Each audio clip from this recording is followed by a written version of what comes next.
Hello everybody, it's Brandon again. I had a question on the channel about upgrading the RAM on this Beelink Mini S PC. I've done a few videos on the channel about this thing. It comes with an 11th gen Celeron processor and 8 gigs of RAM and either a 128 or 256 gig hard drive, a M.2 SSD. And I guess we'll talk about how to upgrade both the RAM and the hard drive, because you can upgrade both of those. And just so you know, this is my second time recording this video. I just went through the whole thing, and when I went to play it back, I didn't have my microphone turned on like an idiot. So this is take two.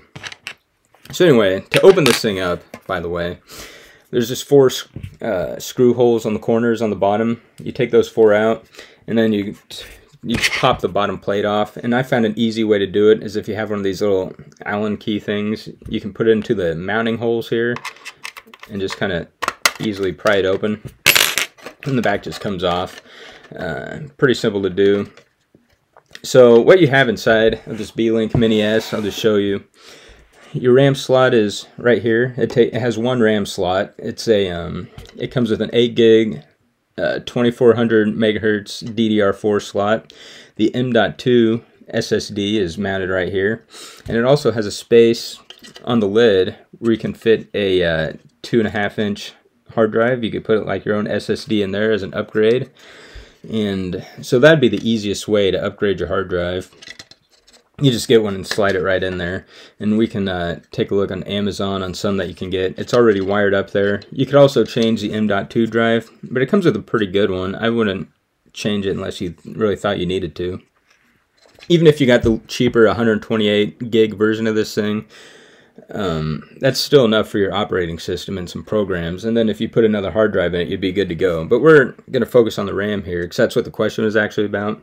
Taking the RAM out of these things is pretty simple. There's these 2 metal clips holding it in, and I don't know if I can do it with one hand, but you just kind of slide them out, and then the RAM chip just pops out. Then when you're putting a new one back in, you just kind of put it in there and press it down.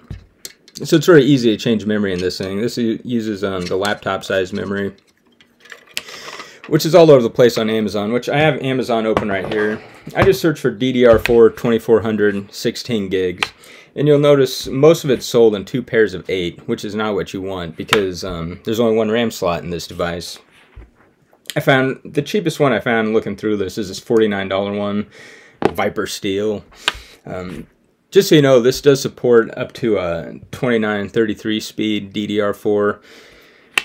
In my opinion, on this low-end Celeron device, I don't know if it would make any sense to splurge and get like the most expensive memory you can find. I mean, personally, I wouldn't do that. It's not like this is going to be a higher performance gaming machine or anything.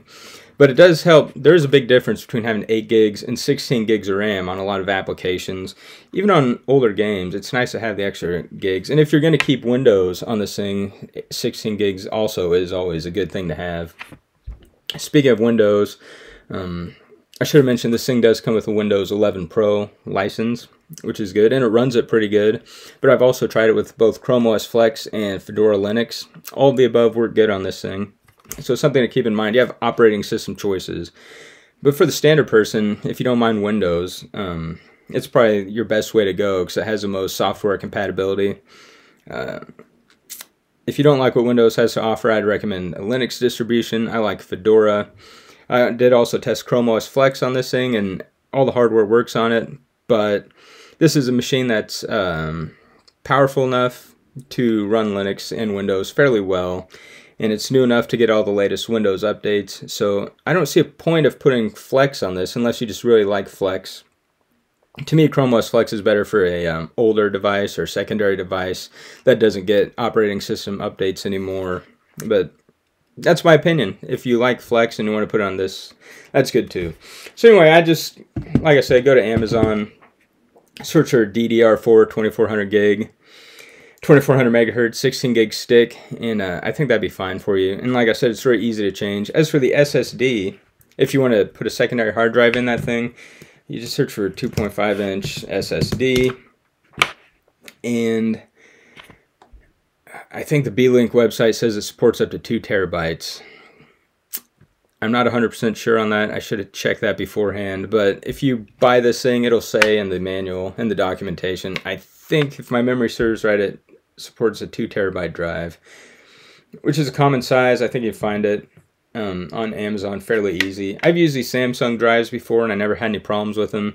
Here's a 1 terabyte drive for 94 bucks. They usually have pretty good performance, but SSDs, they're not a dime a dozen. They're $100 a dozen on Amazon. $1,000 a dozen, I guess you could say. But yeah, they're all over the place. I just go there, look at the reviews, get something that fits your space and storage requirements. As I said, I wouldn't splurge extra for the fastest speeds on this thing. If you're buying a mini PC with a Celeron in it, all these are going to perform pretty good, unless you're just doing tons of file transfers back and forth from it, which I don't think you'd be doing on this little thing. I'm using this personally as a little file server at my house, just for some unimportant things, and I'm using it with just a USB 3 hard drive plugged into it, and that works fine with that too. I haven't had any performance issues. Again, I don't need blazing fast transfer speeds, and for me, an external USB drive, it worked pretty good, and you can get some pretty big ones for cheaper than this. But it is also nice to have one internally in there too. So there you go. On this little PC, you can upgrade the RAM and hard drive, and add a secondary hard drive, and it makes a pretty good little box, and a pretty cheap box. You can basically have this thing fully upgraded and purchased for a little over $300 if you went all out. So there it is. This is a Beelink Mini S. It's a good little PC if your requirements aren't, very high. It's easy to upgrade, and so I hope this video helped. If you have any other questions about this device, let me know in the comments, and I will definitely answer those. And until next time, I hope you like the video and subscribe, and I thank you for watching. Bye now.